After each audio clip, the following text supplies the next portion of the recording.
வாழ்க்கை என்னும் படகில் நாம் போய்கொண்டிருக்கிறோம்.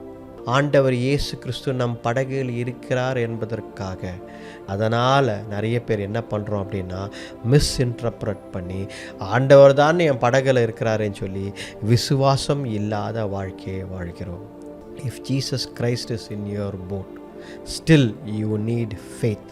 ஆண்டவர் இயேசு கிறிஸ்து அன்னைக்கு சீஷர்களுடன் இருந்தார், கரெக்டாக இல்லையா?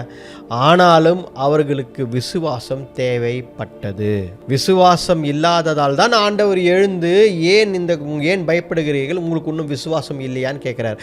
அப்போது ஆண்டவர் இயேசு கிறிஸ்து உங்கள் வாழ்க்கையில் இருந்தால் மட்டும் போதாது, உங்கள் படகில் இருந்தால் மட்டும் போதாது, விசுவாசம் வேண்டும்.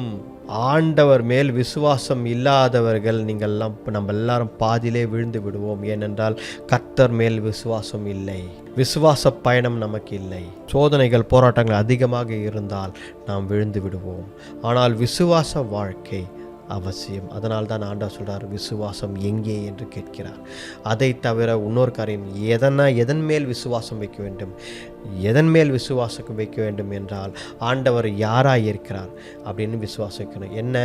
ஆண்டவரால் அற்புதம் செய்ய முடியும், ஆண்டவரால் இந்த காற்றையும் கடலையும் நிறுத்த முடியும், இந்த புயல் போல சூழ்நிலையை கர்த்தரால் அமைதிப்படுத்த முடியும் என்ற அபார விசுவாசம் உங்களுக்கு அவசியம்.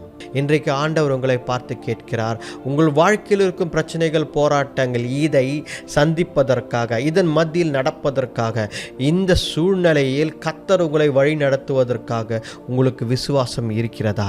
கர்த்தர் என்னை வழி நடத்துவார், கர்த்தர் என்னை பாதுகாப்பார், நான் மரண இருளின் பள்ளத்தாக்கிலே நடந்தாலும் பொல்லாப்பு எனக்கு நேரிடாது, என்னுடைய கோலும் என்னுடைய தடியும் என்னை தேற்றும் என்று டேவிட் சொல்கிறான். அதே போல நம்மளால் சொல்ல முடியுமா?